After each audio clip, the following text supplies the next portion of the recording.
Ladies and gentlemen, welcome to the webinar.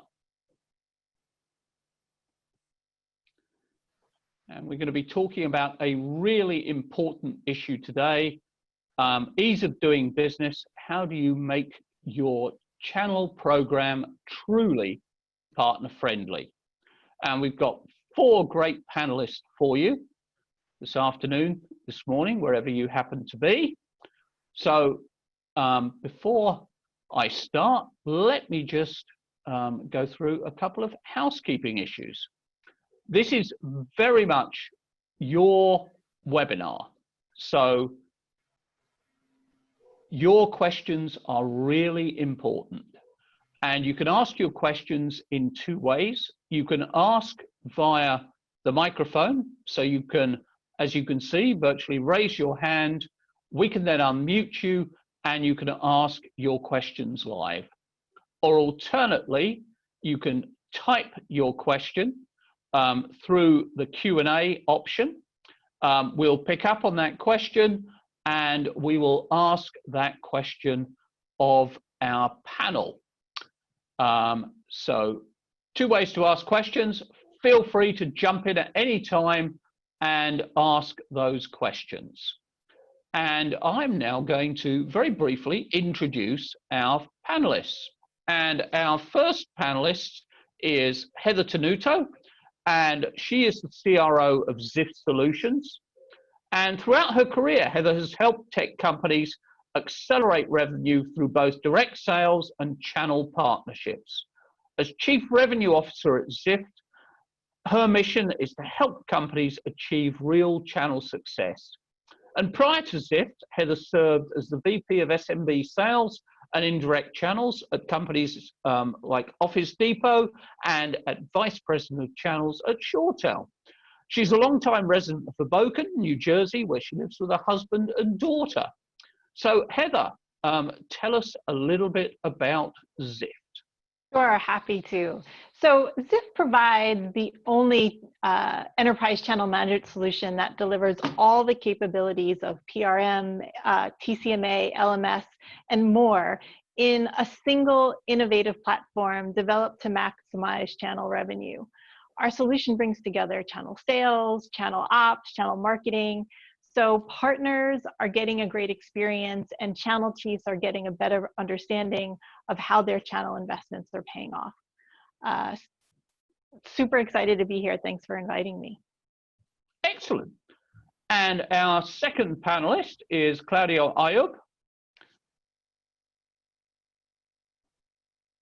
If we can move the slide. And Claudio heads up Perk's award-winning channel incentives automation business and has done so since 2015. Prior to joining Perks, Claudio led the channel practice at Hawkeye, Grassroots, and BitTime.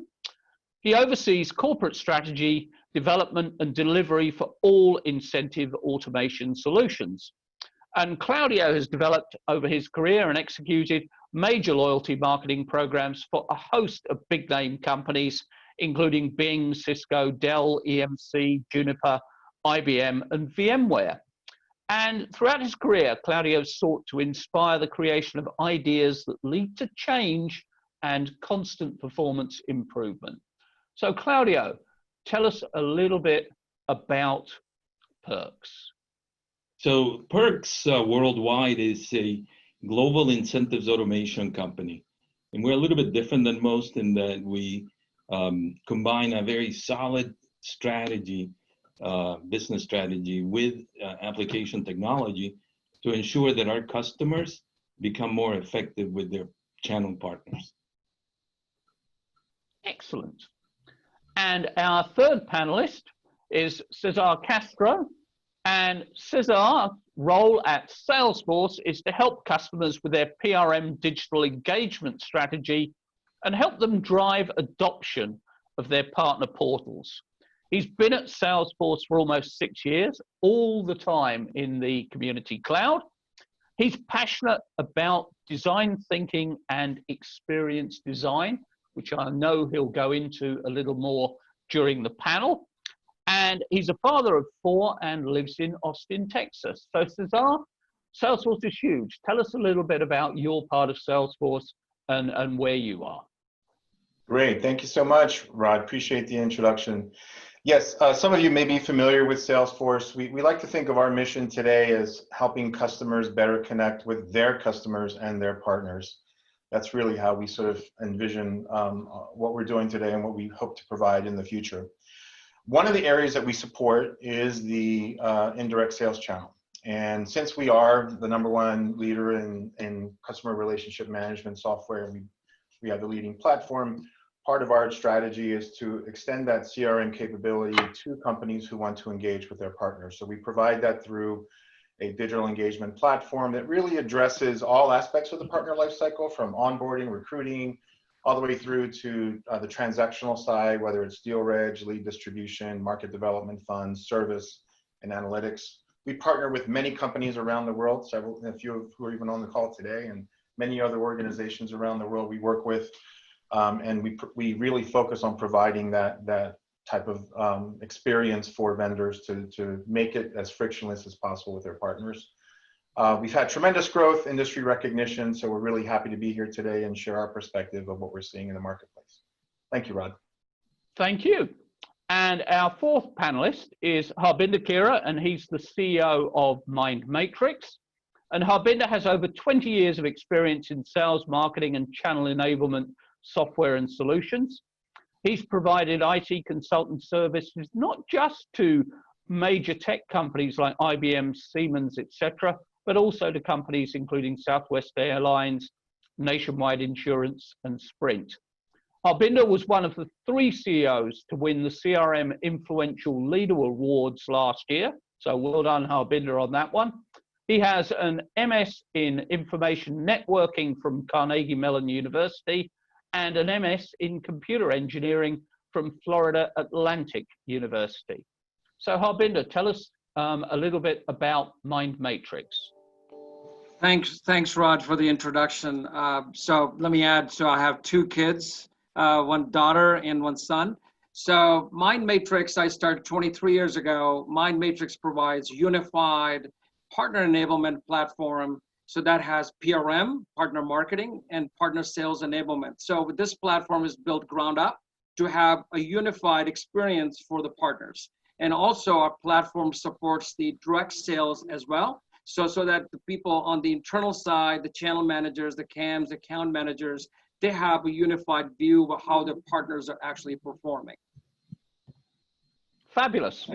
So one of the things we want to do is, before we start, we want to get a feel for where everyone on the webinar is. So we're about to ask a couple of polling questions. So Caleb, if you could pop up the first poll. So how partner friendly do you think your current channel program is? Your options are very friendly, our partners love it, quite friendly, but we have a few kinks, it's just too complex, it needs a complete overhaul, or what partner program?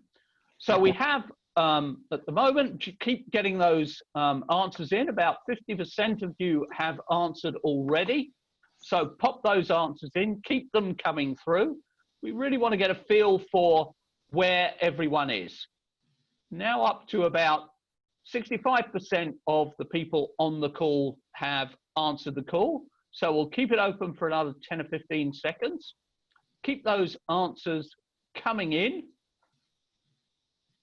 Closing the poll in 5 seconds time. So last chance to pop your answers in. Just click on one of those bars. Okay. And Caleb, if we can just display the results to everyone. So, as you can see, 5% of us think we really have got a great program. 54%, the majority, think it's quite friendly, but we've got a few kinks. 19% of us feel it's just too complex. 12%, it needs a complete overhaul. And 10% of us, what partner program? So, Heather, I wonder if I could ask you to comment on this one. It's not surprising, and I think channel chiefs have a reputation for being very self-aware about their programs.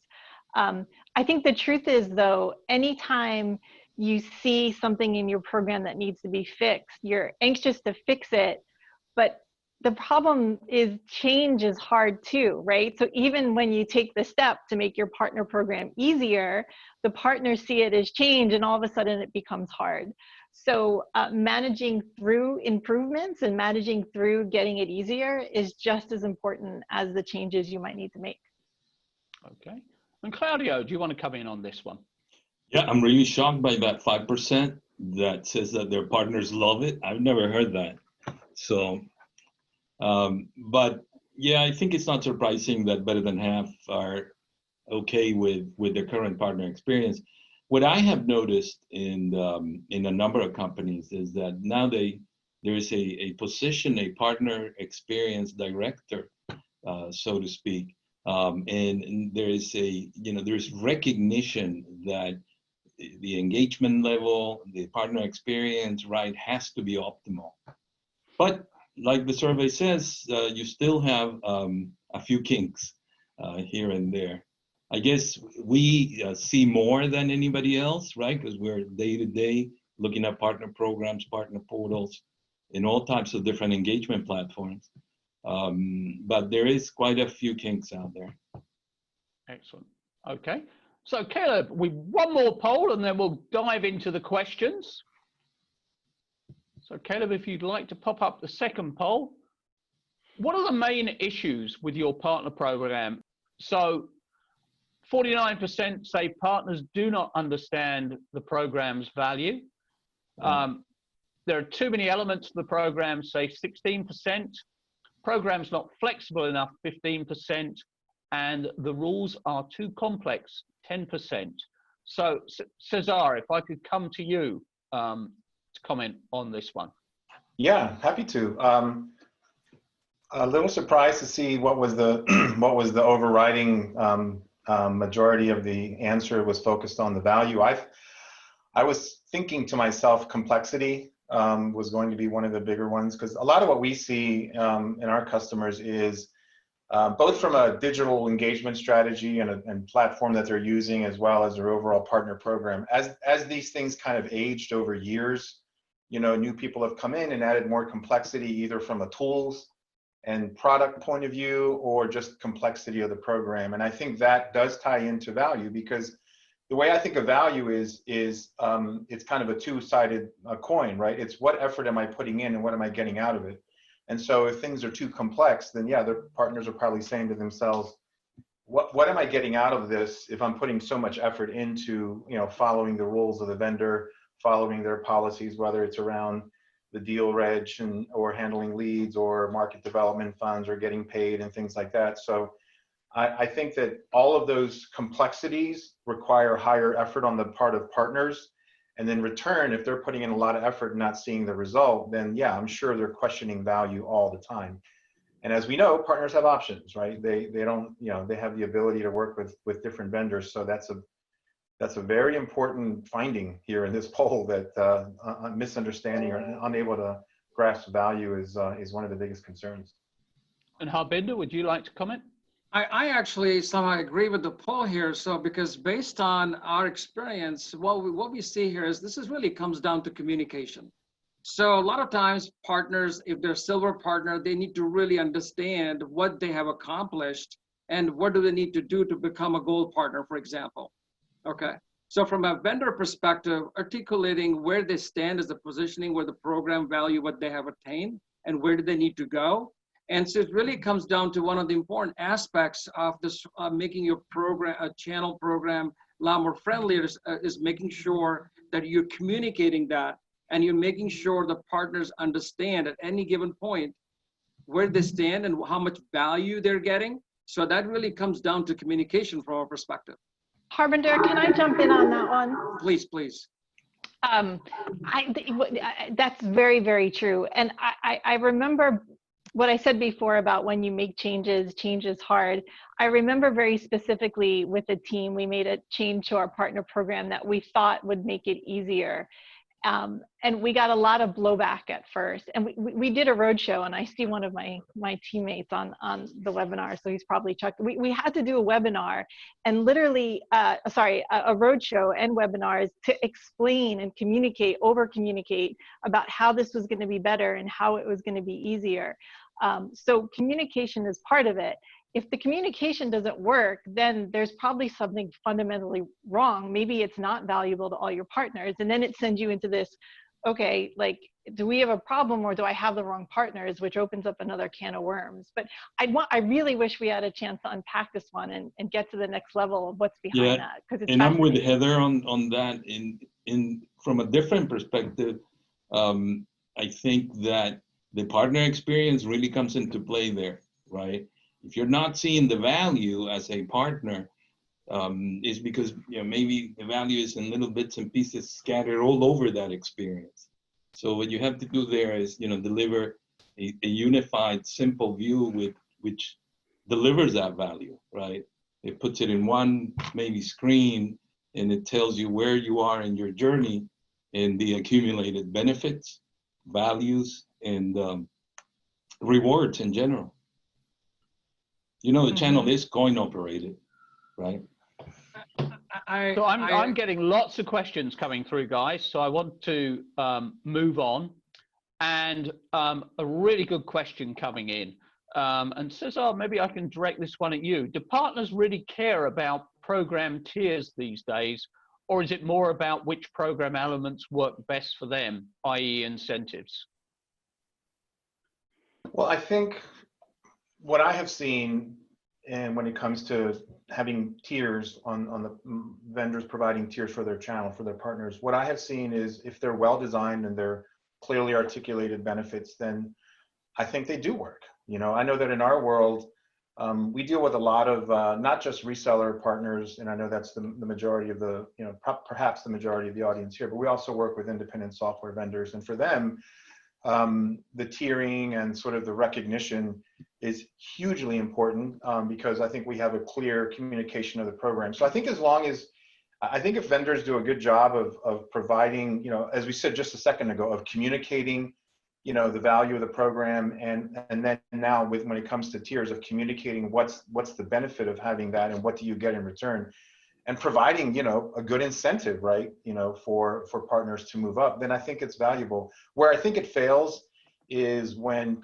companies sort of take it for granted or don't put a lot of thought into how these tiers are set up and what are sort of the parameters around achieving different levels. That's where it can fail. But I think if done right, I've seen it work. I've seen them work really well.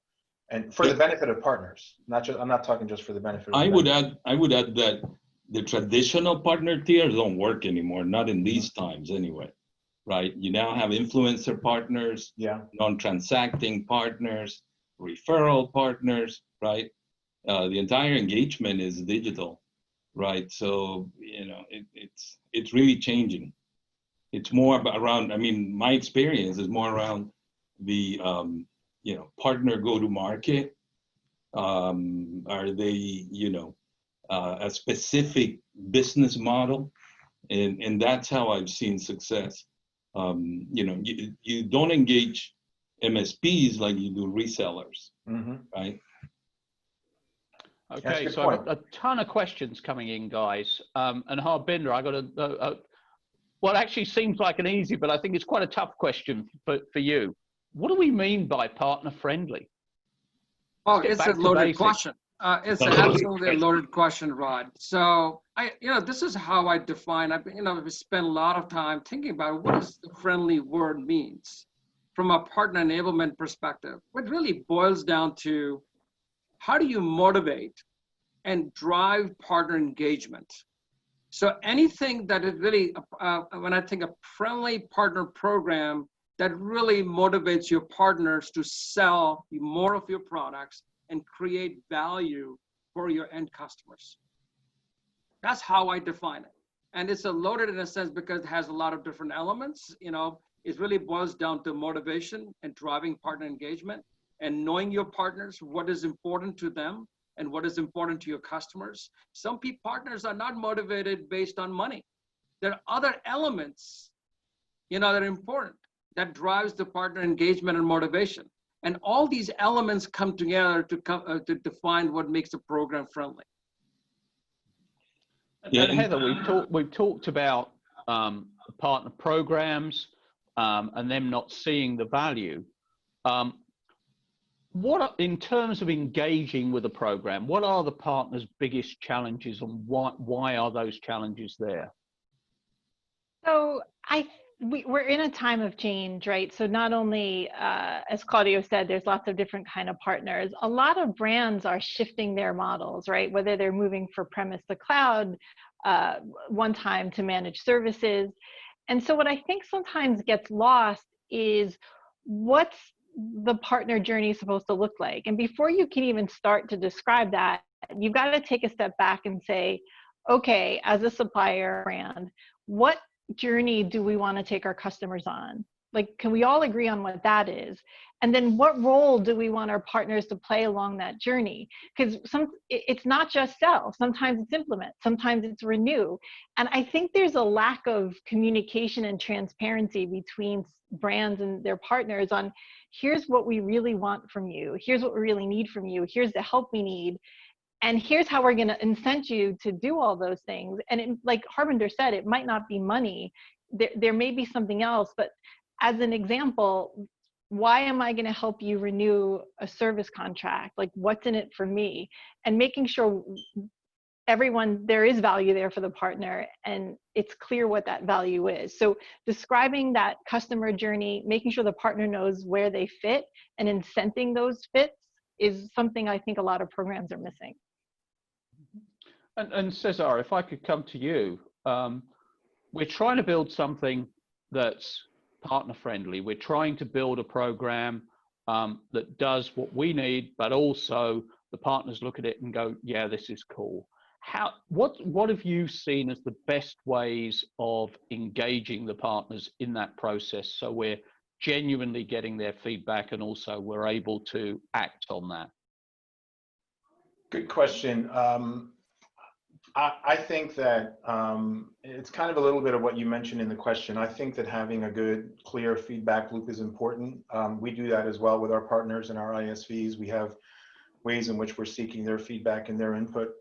I think that's usually dive important. into those ways. What are they, Cesar? We have, so for example, we have an online community that we stood up for our partners, where they can come in, ask questions, collaborate, and give us feedback. We actually share a roadmap with them, because many of these partners are implementing our products. So we like to share with them the roadmap, like what's coming, and get their feedback, because they're working in the front lines with customers. So I think sharing roadmap, sharing business plans, of course, with trusted partners, I think is super valuable, and they really appreciate that type of engagement. I think things like partner advisory boards work really well. We have one. I know many of our customers who've done that as well, where they'll take a select group of partners and create this advisory board, again, for feedback and kind of a two-way conversation. They even go so far as have executives in their company act as sponsors for individual partners. So just that two-way conversation is huge. And then I think the other piece is around, and this is a lot of what we hear from our customers now, kind of turning the answer a little bit to what I'm hearing from our customers, who many of whom are some of the largest tech companies that are selling indirectly. They really want to focus on data and visibility. They want to focus on being able to, regardless of tiers, right? Because we kind of said tiers are sort of, they're changing and they're not quite what they used to be. But regardless of that, a lot of our customers want to have the ability to provide data and visibility to the partner, so that the partner can see, how am I performing? How am I doing? What's my sort of dashboard of work that I'm doing on with you, so that both of us can be successful. So I think the feedback loop through an online digital community, advisory boards, executive sponsorship is good. And then I think the other thing that partners really want, that we hear from our customers, is they want to know how they're doing. They want to be able to at any moment understand how they're performing, so that there's no sort of lack of transparency, and nothing's hidden in that relationship. I think those are things that I hear quite a bit. Excellent. And Harbinder, if I can come to you, just drilling down on that, building a partner advisory board, if you haven't got one, or getting the right feedback? What are the key things you should be doing? So when it really comes down to building a partner advisory board,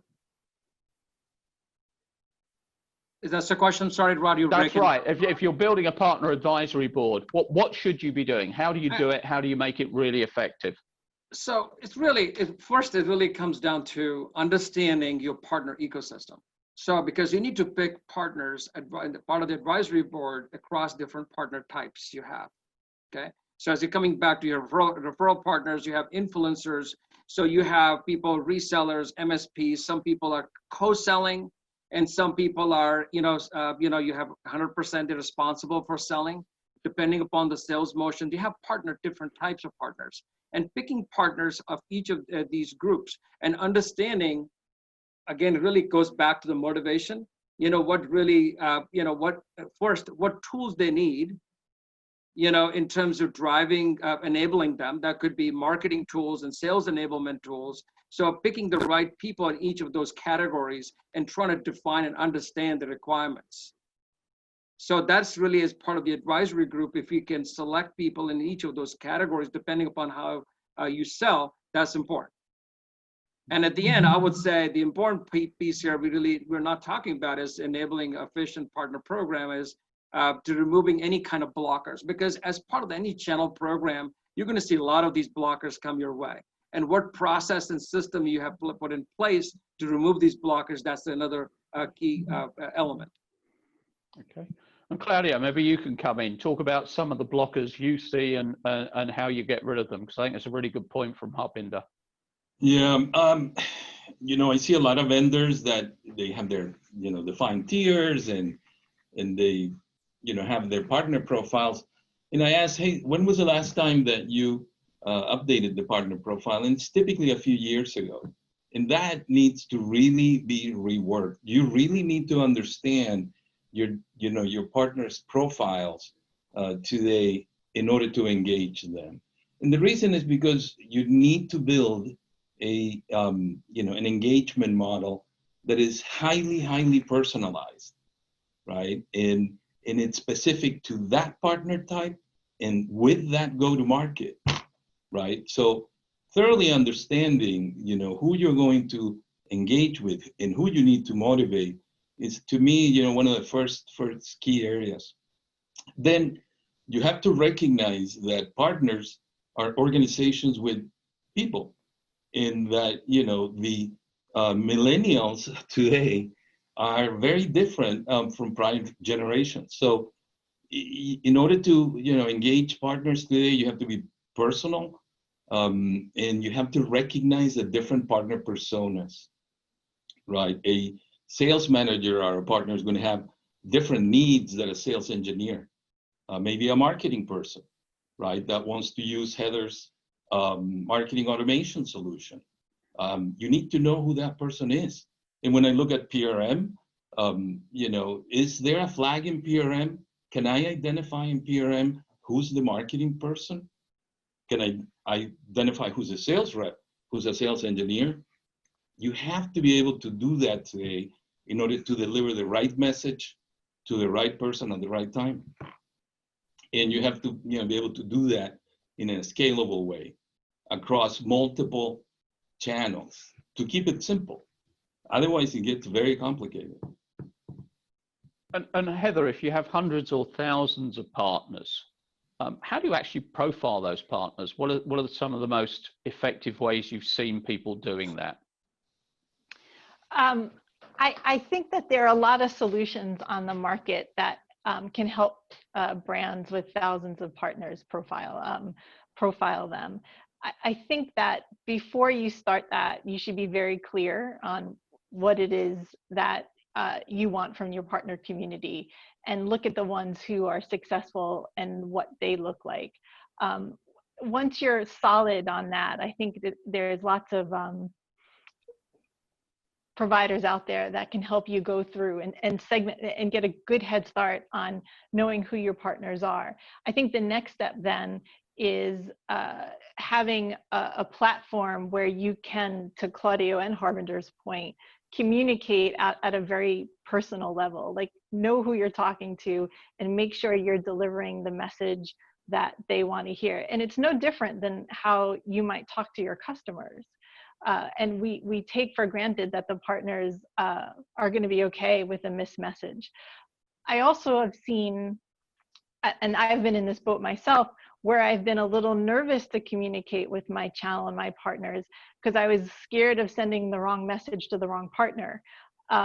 And so I didn't do it, right? And I, at the time, back then, I didn't have a platform that could help me do it. And so making sure you have the tools that help you confidently send messages to the right partners at the right time. This is not a sales plug for any of us, but it's important, and you at least need that. Yeah, along those lines, Heather, I don't see vendors developing that ideal partner profile, right? They have partner profiles, but their ideal partner profile is very unique. And they have to go through that exercise to understand, hey, yeah, so I have all these different partner types, right? Now, let me run those through the ideal partner profile and then build communications and programs for those. You know why, Claudio? Because if you face facts and you look at your ideal partner profile and you find that maybe you don't have enough of those, all of a sudden you have this recruiting job on your hands, which is hard. But we have to be fearless in that, especially in times like this, because we don't have a lot of time to waste resources on the wrong partners. Yep. So let me actually add, so Heather, and what Claudio, you're saying about partner profile. So the important aspect here is always to how do you capture the profile of your partners you have today, that information about them in the profile. And a lot of times the data is also changing. The competencies are changing. They're, how they're, you rate them from marketing, skill set perspective, sales skill set perspective, who they are, what they sell, and where they sell to. That is changing too. This information is very dynamic. So the challenge always becomes that how do you capture this dynamic information, and then how you act on this dynamic information, and then because then you personalize. Coming back to Claudio, your point is important part is that how you personalize your information delivery to each of these partner personas, because at the partner level you may have a marketing person, you have the salesperson, you have the owner, and you have SME, and that information is changing. And people are coming and go, and that's really they see some of the trends in the marketplace, blockchain, technologies being adopted to basically to create that passport, they call it, partner passport. You can capture that information, and the partners go and you carry that information with you. And so that's really, I agree. So it's the capturing, personalizing information, and making business decisions on it. And I agree with Heather that, hey, a lot of times you may not have the right profile, and then you end up recruiting those. So I agree with all of you. Makes sense. So let's get granular on this. Cesar, if you look at partner profiling, and someone's starting the process, what is the type of information they're going to want from their partners? Yeah, I mean, I think, going back to the earlier theme, it depends on the partner type that you might be engaged in, where it's not just the traditional reseller model. I often talk with customers about understanding where you are in your overall sort of channel program, and on the basis of that, as you bring in partners, what's the right type of profile, the right type of information to get, and understand about partners. So in the beginning, it certainly is a lot of the things that have already been talked about, but I was going to add things like, particularly if you're selling technical products, are certifications important? What credentials do you need to have in order to even qualify? We do a little bit of that in our ISV channel. We certainly look at certifications and their Salesforce know-how. So I think that's a really big and really important one.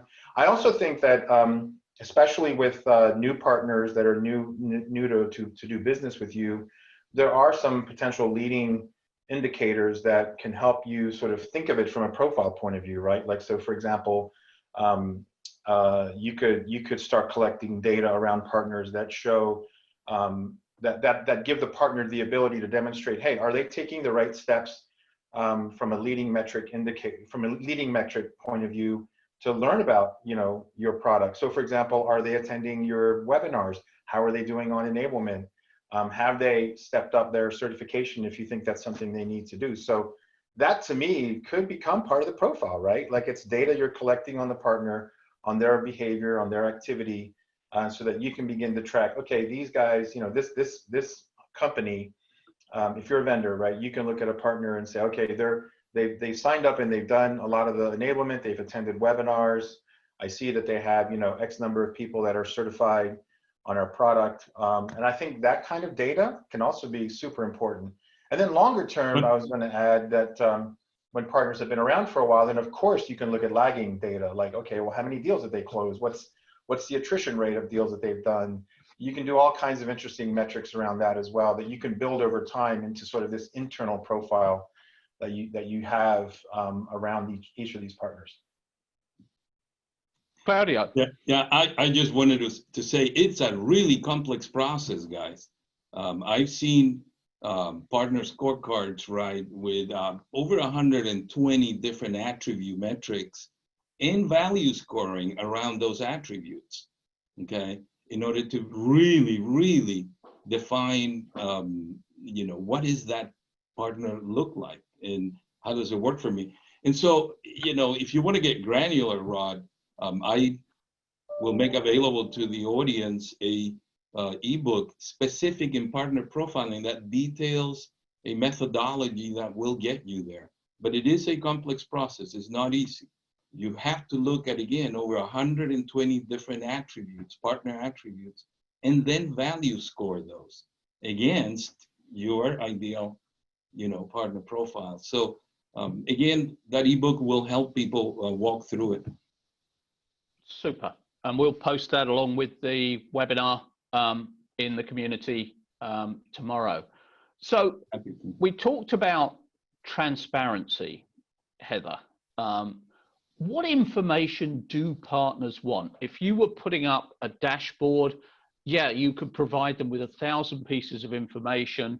But if you look at it and boil it down, what are the most important things that they're looking for from you? I think they want insights into the customer that you may have that they don't. I think that's really important. Something we've been talking a lot about, especially with suppliers who partners refer, cloud services is a good example.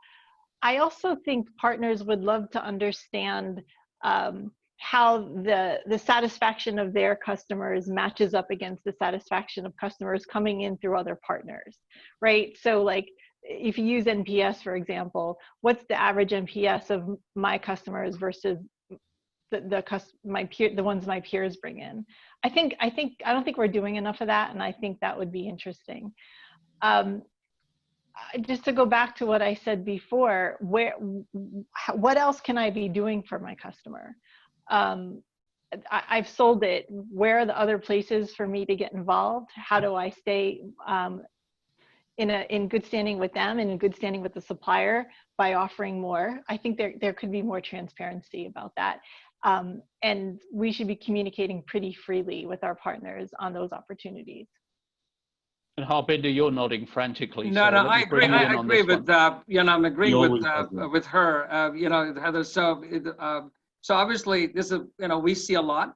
So we're when it comes down to just an example from a ticketing perspective, when you submit a ticket, partners want to see, a lot of times their customers go to the vendor and they will submit tickets directly, and they have no transparency to how their clients are doing.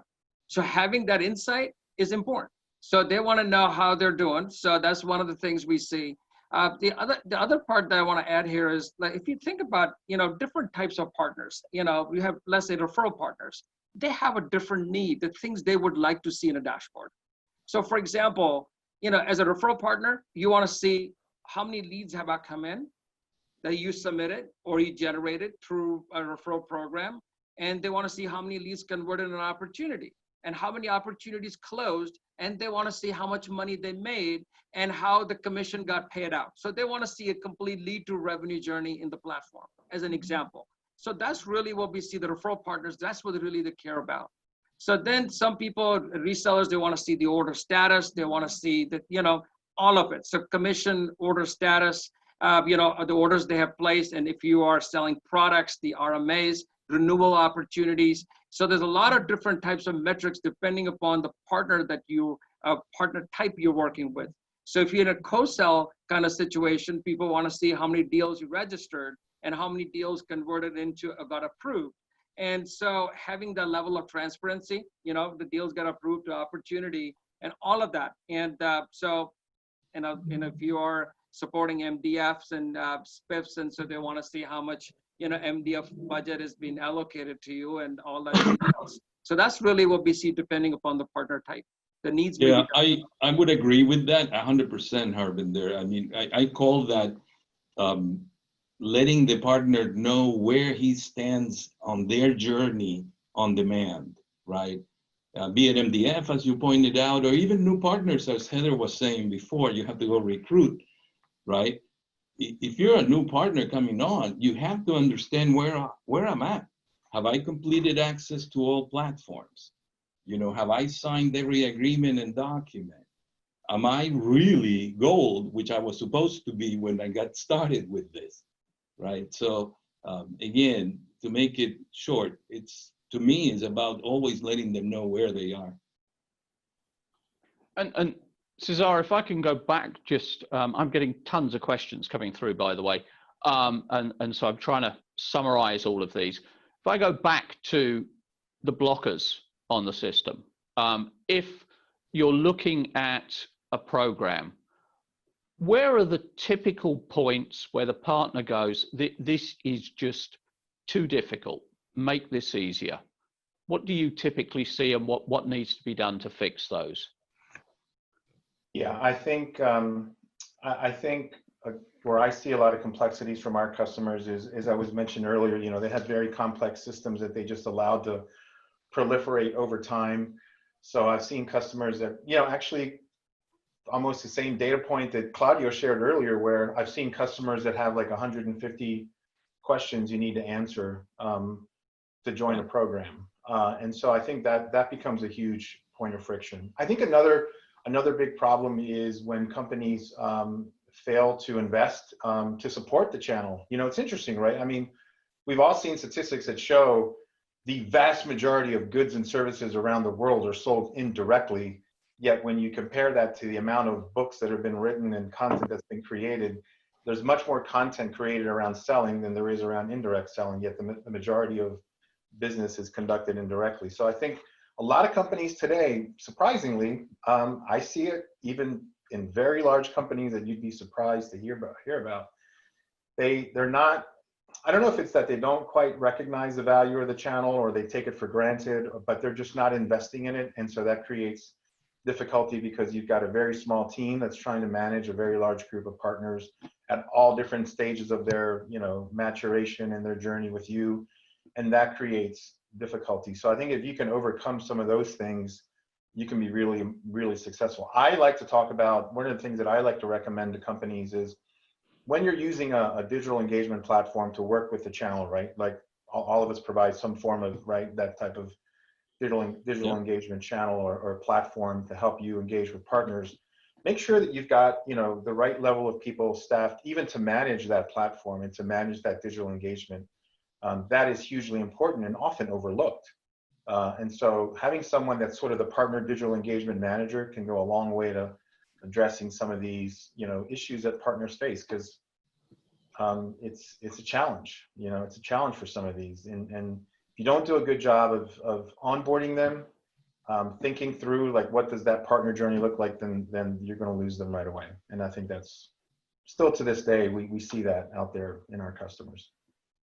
Rod, one I would add, I have a background in education, so this one is really important to me, is certifications. I often find that the certifications aren't modular enough, or maybe not specific enough to how the partner wants to engage with the supplier.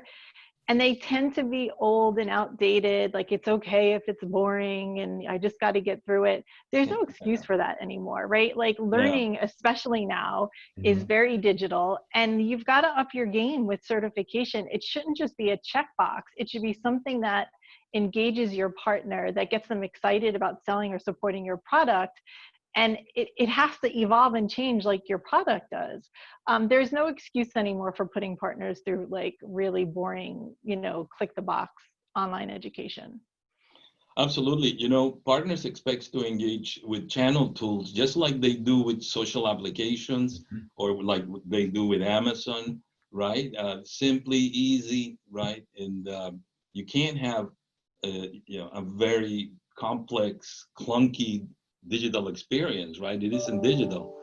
So partners do expect to engage again, with brands through a digital experience that is designed for millennials. Think about it, 75% of channel people are millennials. So yeah, we've invested heavily in that. To your point, Heather, we've invested quite a bit in these sort of bite-sized ways to learn that offer an alternative, or sort of there's this kind of convergence of this little bite-sized, easier way to learn. There's a convergence of that with the traditional certification, and we're providing that to our customers as well. So things like Trailhead, which are it's more of a gamified experience where anyone can come in and learn it. And we also ask our partners to do that. I've created content on Trailhead specifically for PRM, and we're relying more and more on that, as well as sort of the typical certification. Because exactly to your point, I can go in and take one little module on Trailhead that takes me 10 minutes. I get the points, I check the box, I get the little badge, and I can come back and take it again when convenient on my phone, as Claudia was saying, and I think that's really valuable. I do want to clarify that gamification in the channel is not about games, right? Right. It's about activity and behavior completion. That experience that Cesar just went through in Trailheads, right? It's about activity and behavior completion, checking the box and off you go. Yeah, it's all about changing behavior. Ultimately, that's the ultimate goal of gamification, in my opinion. It's not leaderboards. It's not accumulating badges. For some people, right? For a very small percentage of people, they love that. But the ultimate goal is, hey, I want to expose you to this. I'll give you a little bit of a reward, but over time, you're going to want to do this for your own motivation, not because I'm giving you something, because now you've recognized the value of this and you're running with it. And I think that's what we see, and that's what we're trying to encourage our customers. I was going to say, repeat the fact that the channel is coin operated. I guess I'm going to have to use Venmo or something better than that, PayPal. There's no coins. Yeah, there is no coin, right? There's a coin shortage right now, isn't there? That's why I thought of that. And here's another really good question. We've got different kinds of partners. We've got influencer partners, we've got referral partners, we've got transactional partners. To make that more complicated, sometimes a partner might be a referral partner for one deal and a transactional partner for another. Who's actually, is there a standout program any of you guys are aware of, a company that you go, okay, these guys have absolutely got it, they're doing a great job? I bet silence is the best answer to that one. I think that there are suppliers that are making their way there. So something we've seen quite a bit of is someone saying, like, forget trying to fit everyone into gold, silver, platinum. Like, we need to make sure that our partners have access to the parts of our solutions that they need to, and that's it. So modularizing the program, so the partners don't have to take a big bite of the whole thing, and just the pieces they need. So we have some suppliers that have done a great job of that, that we've seen just recently, just making it easier to get at what you need. Am I supposed to name names? Is that what we're looking for, Rod? Yes, indeed. So I'm going to call out Nutanix I think they're doing a great job with that. Excellent. Anyone else, any other programs that'd like to say, hey, these guys are doing a great job? Specific to influencer programs where that influencer is an influencer in that transaction, Microsoft has a program that they're working out with, I can't say the other brand, but specific partners, OEM partners, if you will, where they're doing that very successfully.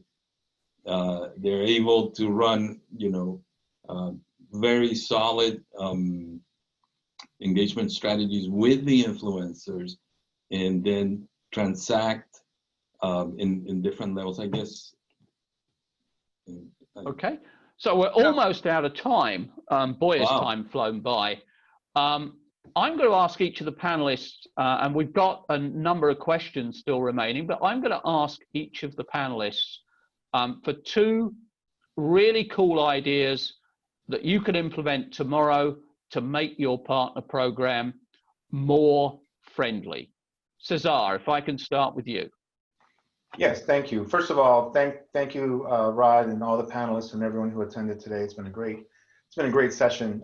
2 things I want to leave you with, and I kind of touched on earlier. One is around the partner journey. I believe very strongly, as someone who studied a lot of experience design, that it would be, of all the journeys you can think of that you could potentially lay out for partners, the onboarding journey, in my opinion, is one of the most important. The better job you do of onboarding, the more likely they'll be successful. So think of the different key personas at your partner, and just ask yourself, what are the 5 things you want the marketing person to do, the salesperson at your partner to do as part of their onboarding process? That's one thing. Number 2, I also touched on it briefly, but I do think executive sponsorship is something that's often overlooked or taken for granted. So ask yourself, 3 questions. Do I have the right level of executive sponsorship? What's my strategy to engage with them, and how and what kind of measures will I use to determine success of that? Focus on executive engagement. A lot of customers overlook that, a lot of vendors overlook that, but getting your executives engaged with your partners, I think can be incredibly valuable. I've seen it work. So those are my 2 recommendations. Excellent. And the same question to you, Claudio. Oh, and sorry, Claudio, one thing I forgot to mention. I'm going to leave a document for everyone to, we're going to provide a simple template to help you plan your channel strategy. So that's going to be made available to all the attendees. Sorry, Claudio. Fabulous.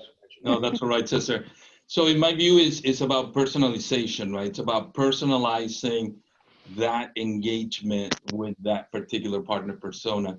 And for that, and we talked about it today, you have to, consider the different partner types, right? And their different profiles, and then pick the ones that make you successful. And then align messaging and engagement to that particular partner profile, right? Or their go-to-market. And then identify the different personas. And last but not least, then go back and identify, so what are the activities and behaviors that I need these partners personas within the specific partner type to do? If you can figure that out, then you'll be able to really engage them in a very highly personalized way. Terrific. And Harbinder? I actually agree with both of them, Cesar and Claudio. So from our perspective, it really comes down to personalization and automation. So the 2 elements. So personalization really covers a lot of different territories. For example, personalizing partner journeys, workflows, onboarding.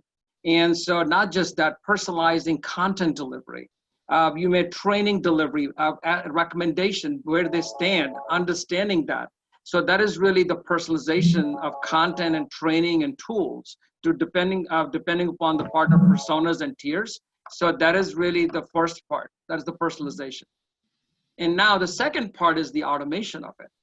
So one of the biggest things really what we see in the industry is, partner maybe have taken certain courses and done something, but they're stuck in a certain program and nobody has paid attention. So how do you automate a lot of this experience at scale? Either partner programs, tiering, and personalization. This could really help simplify a lot of these things. And then the third part is the more of the analytics and reporting to go with it. So I would say personalize and automate. Excellent. And Heather? I'll do one because I know we're running short on time. Partners need help selling right now. The way they used to sell isn't working anymore. They need to shift, and they need help doing that. Another shout out, look at what Dell's doing with content, getting content to their partners to help them be better marketers and bring on more customers. That's a lifeline, and definitely very friendly, especially with what's going on now. Fabulous. Cesar, Claudio, Harbinder, Heather, thank you so much for some great insights. We've had far more questions than we've ever been able to answer. And while I've got our panelists looking at me, they have committed to answer any questions that haven't been answered on the call before the end of tomorrow. And we will then post those answers along with the recording of the webinar by the end of the day tomorrow.